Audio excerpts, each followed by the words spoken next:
رات کے 1 بج رہی تھی اور چار طرف ایسا گہرا سانس روک دینے والا سناٹا پھیلا ہوا تھا جس میں گھڑی کی ایک ہار ٹک ٹک سے آنے والے طوفان کا تیز خیمہ محسوس ہو رہی تھی۔ شرمین گھر میں بالکل اکیلی تھی۔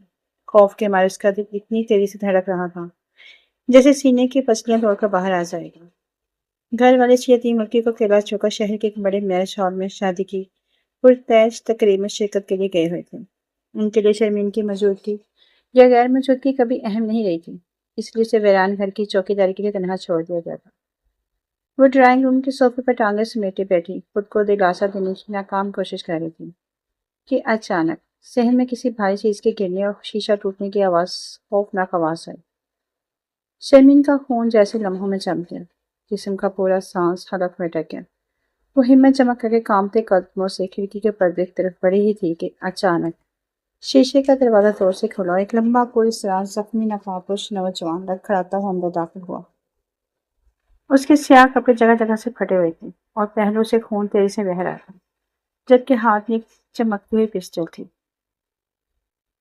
اس سے پہلے کہ شرمین کی چیخ فضا میں بلند ہوتی، اس نوجوان نے پلک جھپکتے ہی اس کا منہ اپنے مضبوط ہاتھ سے زور سے دبا دیا، اسے دیوار کے ساتھ جا لگایا۔ شرمین کا پورا جسم خوف سے کپ کپا اٹھا، اس کی آنکھیں دہشت سے پھیل گئی۔ شور مت مچانا لڑکی، اس نے اپنی بھاری اور روکدار مگر درد میں ڈوبی ہوئی آواز میں شرمین کے کان کے پاس سرگوشی کی۔ میں زخمی ہوں، اگر تم نے ذرا سی بھی چلاکی دکھائی یا چیخنے کی کوشش کی تو یہ تمہارے لیے اچھا نہیں ہوگا۔ شرمین خوفزدہ تو تھی، لیکن اس کا رویہ دیکھا جہاں اسے غصہ آیا وہیں اس کی گہری سی آنکھوں میں چھپے کرب کو دیکھ کر وہ ششو پن میں پڑ گئی۔ اس کی سانسیں پھول رہی تھی اور خون فرش پر رس رہا تھا، لیکن اس کی گرفت میں ایک عجیب سا ضبط تھا۔ تم کون ہو؟ یہاں سے نکل جاؤ ورنہ۔ شرمین نے اس کے ہاتھ کی گرفت ذرا ڈھیلی ہوتے ہی کانپتی مگر ہمت جمع کرتی اس آواز میں کہا۔ نوجوان تلخی سے ہنس کر اپنے نقاب کو ذرا نیچے کھینچا، اس کا بے حد خوبصورت مگر درد سے پیلا پڑتا چہرہ سامنے آمد۔ اگر میں یہاں سے باہر گیا تو گلی میں کھڑے دشمن مجھے گولیوں سے بھون دیں گے، اور میں بھی مرنا نہیں چاہتا، خاص طور پر آج کی رات۔ اسی لمحے گلی میں تیز گاڑیوں کے بریکوں کی آواز آئی اور سائرن کی مدھم سی گونج سنائی دی۔ کوئی بڑی شدت سے اس نوجوان کی تلاش میں تھا۔ شرمین کا دل تیزی سے دھڑکا۔ اس کے سامنے دو راستے تھے، یا تو وہ چیخ کر باہر والوں کو بلا لے اور اس جیسے اجنبی کو ان کے حوالے کر دے، یا پھر اس کی جان بچا لے، لیکن اس اجنبی کی آنکھوں میں بے بسی اور سچائی نے شرمین کو ہلا کر رکھ دیا۔ میرے ساتھ آؤ، جلدی، شرمین نے فیصلہ کن انداز میں کہا، اس کا ہاتھ بازو تھام کر اسے پچھلے سے ایک خفیہ اسٹور روم کی طرف لے گئی۔ شرمین نے کانپتے ہاتھوں سے مرکزی دروازہ کھولا۔ باہر سیال بات میں ملبوس ہٹے کٹے کچھ مشکوک افراد کھڑے تھے، جن کی تیز نظریں پورے صحن کا جائزہ لے رہی تھیں۔ شرمین نے کمال ہوشیاری اور ضبط کا مظاہرہ کرتے ہوئے چہرے پر خوف اور ناگواری کے تاثرات سے جاتے سے کہا کہ وہ اکیلی لڑکی ہے اور اسے آدھی رات کو ان کا آنا ناقابل برداشت ہے۔ اس کی جرأت دیکھ کر وہ افراد معذرت کرتے ہوئے واپس لوٹ گئے۔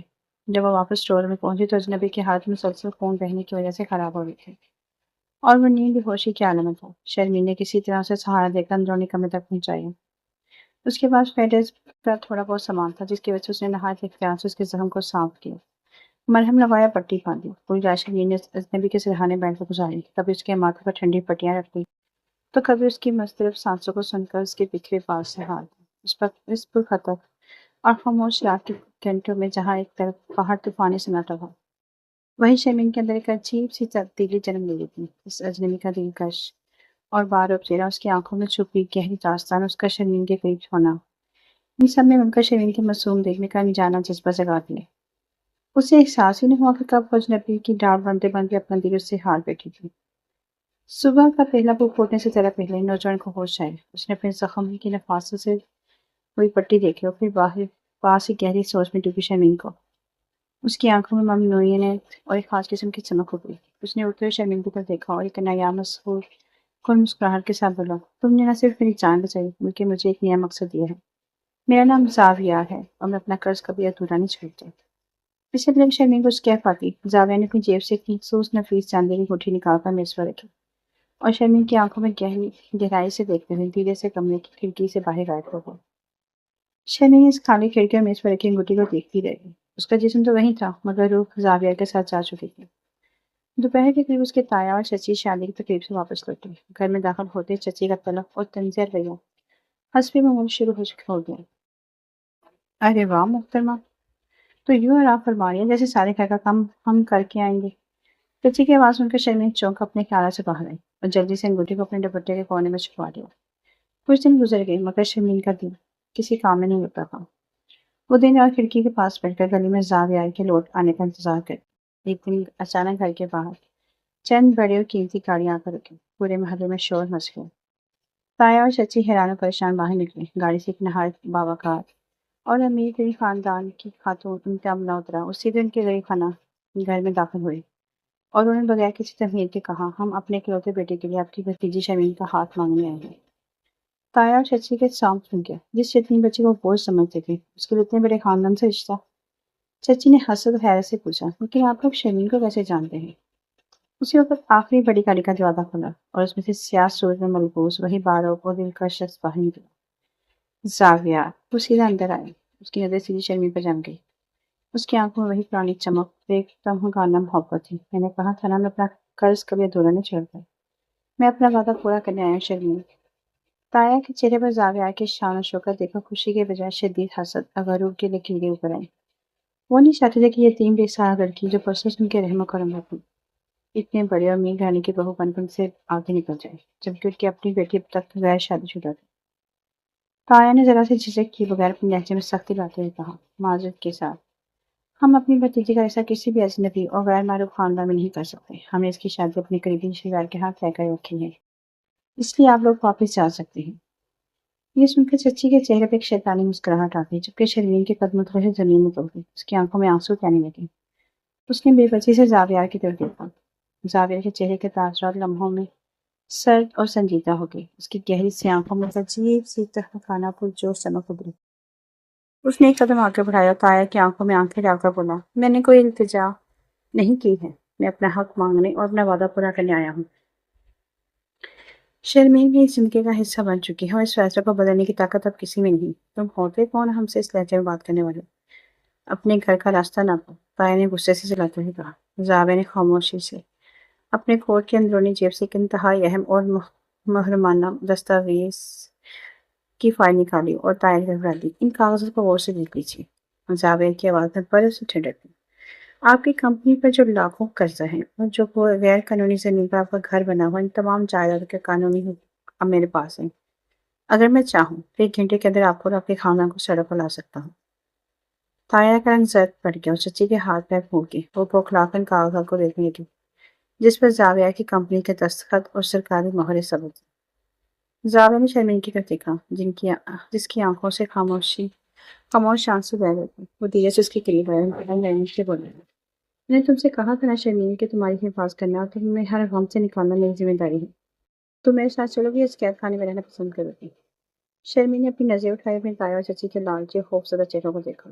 تم نے اسے صرف ہمیشہ بوجھ سمجھا تھا۔ اور پھر زاویہ کے اس ہاتھ کو جس کے لیے مضبوط محفوظ سہارا بن کر پھیلا ہوا تھا۔ شرمین نے بغیر کسی خوف کے اپنا کام پر وہاں زاویہ کے مضبوط ہاتھ میں دے دیا۔ تایا اور چچی بے وجہ سے دیکھتے رہ گئے، جبکہ زاویہ شرمین کو عزت اور احترام کے ساتھ اپنی گاڑی میں بٹھا کر اس گھر سے ہمیشہ کے لیے لے گیا۔ زاویہ اور شرمین کو اپنی عالیشان اور محفوظ فارم ہاؤس لے آئے، جہاں دونوں کی سادگی اور وقار کے ساتھ شادی انجام پائی۔ شرمین کا بچپن سے خواب تھا اسے کوئی ایسا ہمسفر ملے جو اسے عزت و تحفظ دے، اور زاویہ کی موجودگی اس کے تمام ویران خوابوں میں رنگ بھر دیے تھے۔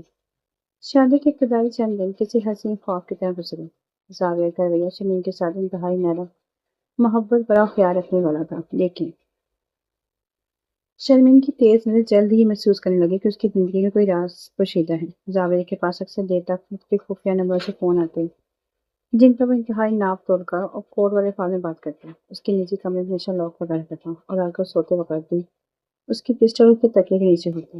ایک رات جب پورا گھر گہری نیند میں سو رہا تھا، زاویہ کو ایک ایمرجنسی کال آئی اور جلدی باہر نکل گیا۔ جاتے وقت اس سے اتفاقاً اس کے خفیہ کمرے کا دروازہ تھوڑا سا کھلا رہ گیا۔ شرمین جس کا دل شکوک و شہباز سے کر چکا تھا، دھڑکتے دل کے ساتھ اس کمرے میں داخل ہوئی۔ کمرے کا اندر کا منظر دیکھ اس کی سانس رکی۔ وہاں پر دیواروں پر ملک کے بڑے بڑے مجرموں، گینگسٹر اور سیاسی رہنماؤں کی تصاویر لگی تھی۔ سیدھی سرخ لکیریں کھینچی ہوئی تھیں۔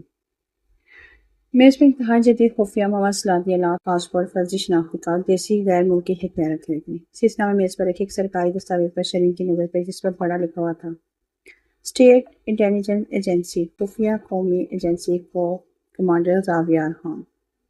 شرمین کا ذہن سن ہو گیا. جس شخص کو ایک امیر تاجر یا شاید کسی گینگسٹر کا شکار سمجھ لیتی، وہ دراصل ملک کی سب سے بااثر خفیہ ایجنسی کا الاتین انڈر کور ایجنٹ تھا. اسی وقت پیچھے سے ڈارک روم کا دروازہ بند ہوا اور ایک ٹھنڈی آواز پاؤں میں گونجی. تمہیں اس کمرے میں نہیں آنا چاہیے تھا شرمین. شرمین نے چونک کر پیچھے دیکھا. زاویہ دروازے پر کھڑا تھا. اس کا چہرہ بالکل سپاٹ اور آنکھیں سنجیدہ تھی. تم کون ہو زاویہ؟ شرمین نے کانپتی آواز میں پوچھا. کیا وہ طوفانی رات، ہمارا ملنا، تمہارا مجھے یہاں لانا، تو صرف ایک ڈرامہ تھا؟ تو تمہیں صرف اپنے مشن کے لیے مجھ سے شادی کی؟ زاویہ نے آہستہ سے اس کی طرف قدم بڑھائے. اس کے چہرے سے سختی غائب ہوئی اور آنکھوں میں وہی دھڑک دکھائی دی جو اس سے پہلی رات تھی. شرمین، اس رات جو کچھ ہوا منصوبہ نہیں تھا. میں واقعی زخمی تھا اور دشمن میرے پیچھے تھے. تم نے میری جان بچائی. زاویہ نے اس کے دونوں ہاتھ تھام لیے. شروع میں میرا مقصد صرف تمہاری حفاظت کرنا تھا، کیونکہ دشمن تمہیں میرے دلی نشانہ بنا سکتے تھے. لیکن خدا کی قسم، تم سے محبت کرنا اور تمہیں اپنی بیوی بنانا میری کسی مشن کا حصہ نہیں تھا. یہ میرے دل کا وہ سچ ہے جسے میں بدلا نہیں سکتا. شرمین کی آنکھوں سے آنسو بہنے تھے. وہ ایک طرف تو یہ جان کر راحت محسوس کر رہے تھے کہ اس کا شوہر کوئی مجرم نہیں بلکہ ملک کا محافظ ہے، مگر دوسری طرف اس کا خطرناک زندگی کا خوف اسے اندر سے توڑ رہا تھا. اب دونوں ایک دوسرے کی آنکھوں میں دیکھ ہی رہے تھے کہ اچانک پورے فارم ہاؤس کی لائٹ چلی گئی اور باہر دھماکے کی زوردار آواز گونجی. زاویہ نے پلک جھپکتے شرمین کو اپنے پیچھے کیا اور اپنی گن لوڈ کرتے ہوئے بولا. دشمنوں کو میری لوکیشن کا پتہ چل گیا ہے شرمین. آج رات مجھے ہر حال میں تمہاری اور اس ملک کی حفاظت کا معاہدہ پورا کرنا ہوگا. دھماکے کے ساتھ ہی پورا فارم ہاؤس میں ہنگامہ مچ گیا. زاویہ نے بغیر وقت ضائع کے اپنے ہاتھ میں پہنی اسمارٹ واچ کا مخصوص بٹن دبا کر جس سے کہ اس کے اسپیشل ایجنسی کو ایک رسپانس ٹیم الرٹ سگنل موصول ہو گیا تھا. شرمین، تم اس بینکر نما سیف روم کے اندر جاؤ اور جب تک میں نہ کہوں باہر مت آنا. زاویہ نے شرمین کو ایک محفوظ کمرے میں دھکیلتے ہوئے کہا. شرمین طرف کا اس کا ہاتھ تھاما. زاویہ، مجھے تمہارا خوف محسوس ہو رہا ہے. پلیز اپنا خیال رکھنا. زاویہ نے اس کے ماتھے بوسہ دیا اور ایک مطمئن مسکراہٹ کے ساتھ بولا. میں تمہاری محبت میری سب سے بڑی ڈھال ہے شرمین. مجھے کچھ نہیں ہوگا. باہر گولیوں کی ٹھاٹھا اور گرینیڈرز کے دھماکوں نے فضا گونج اٹھی. دشمن کا بڑا گروہ پورے فارم ہاؤس کو گھیرے ہوئے تھا. جدید ہتھیاروں سے فائرنگ کر رہا تھا. زاویہ نے اکیلے کمان بہانے سے دشمن کو الجھائے رکھا اور انہیں آگے بڑھنے سے روک رکھا تھا. اسی اسلامی فضا میں ایجنسی کے ہیلی کاپٹرز کی گڑگڑاہٹ سنائی دی اور زاویہ کے کمانڈو اور ساتھیوں نے فارم ہاؤس کو چاروں طرف سے گھیر لیا. فائرنگ کا مقابلہ شروع ہو گیا. ایجنسی کے ساتھیوں کے بروقت عمل اور زاویہ کی زبردست حکمت عملی کی بدولت تمام دشمنوں کو گھٹنے ٹیکنے پر مجبور کر دیا اور ان کے سر گنا کو گرفتار کر لیا گیا. مگر ٹھیک اسی وقت جب آخری مجرم اپنا ہتھیار پھینک رہا تھا، اس نے چھپ کر زاویہ کے سمت گولی چلا دی. زاویہ! سیف روم کی کھڑکی سے تب دیکھتی شرمین کی خوفناک چیخ فضا میں بلند ہوئی. گولی سیدھی زاویہ کے سینے کے قریب چل لگی اور وہ لڑکھڑایا اور زمین پر جا گیا. سارے ایجنٹس مجرم پر جھپٹ پڑے جبکہ شرمین بدحواس ہو کر باہر بھاگ گئی. اس نے زاویہ کا خون سے لت سر اپنی گود میں رکھا. زاویہ، آنکھیں کھولو. تم مجھے اس طرح چھوڑ کر نہیں جا سکتی. تم نے وعدہ کیا تھا. شرمین کے آنسو زاویہ کے چہرے پر گرنے لگے. زاویہ نے مشکل سے اپنی آنکھیں کھولی. اس کا ہاتھ کام تھا اور شرمین کے چہرے تک گیا. اس نے وہی چاندی کی انگوٹھی جو اس نے شرمین کی انگلی پر نائٹی سے چھوا. میں نے تم سے اپنی آخری سانس تک تمہاری حفاظت کا معاہدہ کیا تھا شرمین. زاویہ کی آواز مدھم ہو رہی تھی. تمہیں کچھ نہیں ہوگا. تمہاری حفاظت اب میری ذمہ داری ہے. شرمین نے چیختے ہوئے اپنے ساتھیوں سے ایمبولینس کا انتظام کروایا. 3 مہینے بعد ایک خوبصورت ساحلی علاقے میں شرمین چائے کا کپ لیے بیٹھی تھی. دھوپ کی ہلکی کرنیں اس کے چہرے پر پڑ رہی تھی. پیچھے سے کسی نے آ کر اس کے شانہ گوجل کیے. اسے اپنی آغوش میں لے لیا. شرمین نے مسکرا کر پیچھے دیکھا. زاویہ مکمل طور پر صحت یاب ہو چکا تھا. اس کے چہرے پر وہی پرانی روب تھا مگر اب بے حد محبت بڑی مسکراہٹ تھی. تم کیا سوچ رہی ہو؟ زاویہ نے اس کی زلفوں کو سنواتے ہوئے پوچھا. میں سوچ رہی کہ اس طوفانی رات کو ایک زخمی اجنبی میرے گھر آیا تھا جس سے ڈر کر میں پناہ ڈھونڈ رہی تھی، مگر آج وہی اجنبی میری پوری دنیا اور میری پناہ گاہ بن چکا ہے. شرمین نے اپنا سر اس کی سینے پر رکھ دیا. زاویہ نے اس کا ہاتھ تھاما. محبت سے بولا. وہ تو ایک محض طوفانیات کا حادثہ تھا مگر یہ محبت کا معاہدہ ہماری پوری زندگی کا سچ ہے. اور اس خوف سنسنی اور قربانی کے اس پرقدر سفر کے بعد شرمین اور زاویہ کی محبت کی داستان ایک خوبصورت اور پر مسرت موڑ پر مکمل ہو گئی.